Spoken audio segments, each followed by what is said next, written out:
Yun, good morning mga idol. Ito nga dahil sa sobrang init ng panahon, gagawin natin yung L300 Euro 4 mga boss. Alam nyo bang napaka-importante ng silicone oil sa ating clutch span? Lalo pag ganyan mainit ang panahon, init na makina, transmission. Ayan, napaka-importanting 80 to 100 ma-install natin ng silicone oil yung clutch span, yung pinakauna mga boss, yung nandyan sa makina mo, yung may dyan, may LC dyan o pan.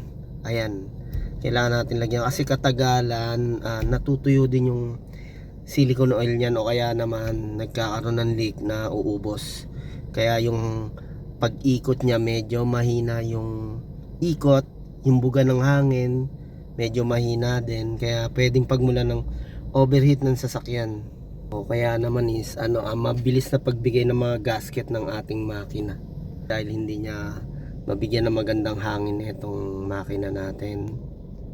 Ayun, yun nga mga boss, dahil nga pagka maganda yung ating clutch span or yung pan natin, kompleto ng silicone oil, walang leak, ibubuga niya yung magandang hangin dito sa ating radiator para syempre yung cooling system gumana, lumamig, tapos pupunta yung ating coolant papunta sa ating engine block.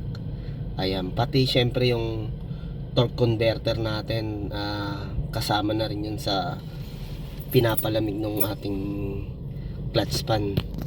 Lalo sa mga naka-automatic transmission, isa rin sa nagpapalamig yan ng ating transmission, yung ating clutch span. Pag binubugan niya sa radiator, may konektado tayo na coolant dyan mga boss coolant ATF na imiikot papunta sa ating transmission.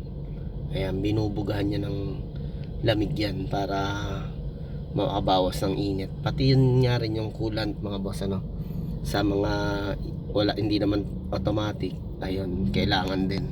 Kaya napaka-importante ang protektado yung ating makina, engine protektado. Kaya kailangan, napaka-importante na itong silicone oil na to sa ating clutch span para protect the engine.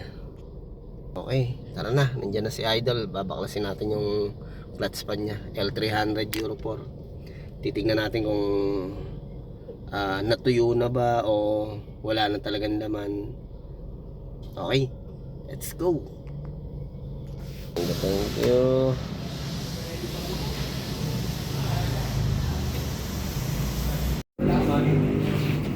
Ayan mga boss, mag-install tayo ng silicone oil dito sa L300 Euro 4. Yan, tingnan natin kung may laman ba to.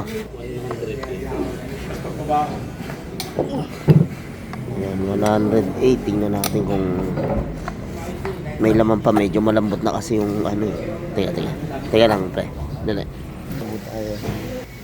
Mga boss, nag-drain tayo ng coolant, tinanggal natin fuel filter. Dito natin pinadaan sa gilid, hindi natin yung hose, saka ito fuel filter dito.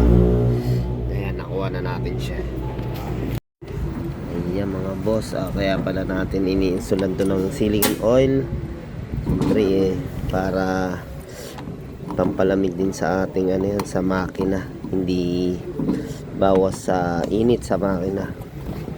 Kaya kailangan alaga din natin sa silicone oil, hindi pwede matuyo mga boss, o kung kulang man, mararamdaman niya malambot ikutin. Lalo sa mga Euro 4, kailangan niya mapalagyan mo 80 to 100k mileage, mapabuksan mo to. Yan, inisin natin. Ito na yung pinaka natin mga boss. Tatanggalin din natin yung pa-screw na yan, 4 nandito sa loob yung silicone oil. Ayan mga boss, yung tornilyo.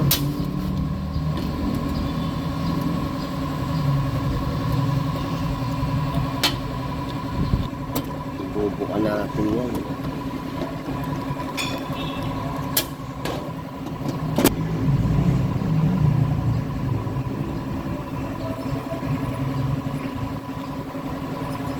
Hindi ako. Yan na. Wala naman na. Wala naman. Wala namang ano yun yung silicone mga boss oh. Halos wala nang laman oh. Tatlo lang. Eh.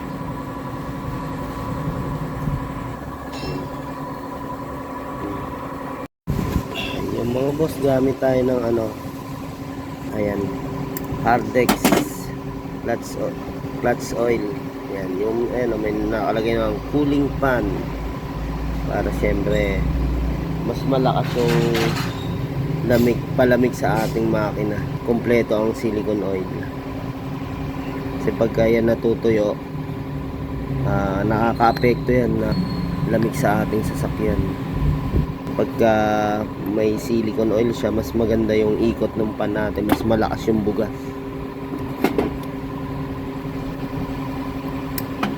Ba't doon pagkatulog?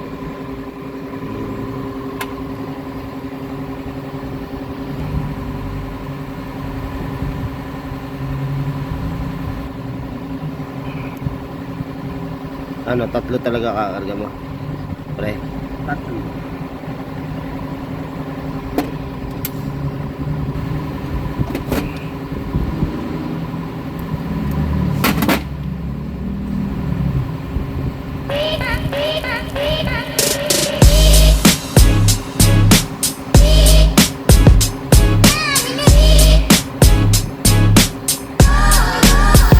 Ito ang aming nilagay.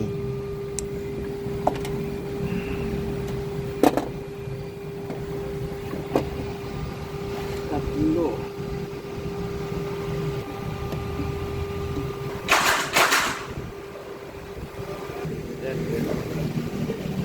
Inisa natin konti.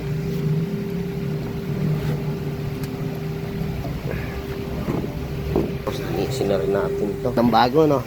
Para ng bago. Bagong linis. Ayan, nabalik na. Ito hindi na talaga kayang paputin to. Basta natanggal natin yung alikabok. Yan, size 10 lang mga boss ano. Tunturin nyo natin. Yun lang gagamitin nyo dyan. Yan, may e-wrench kayo. Pwede ng pantanggal yan. Siyempre, bagong install ng silicone oil, malinis yung pan. Talagang maganda yung buga ng hangin sa ating makina niyan. Yan, malakas na buga ng hangin niya mga boss ano. Para pagbuga niya sa radiator is talagang maganda. Talagang maganda makalamig ng ating makina.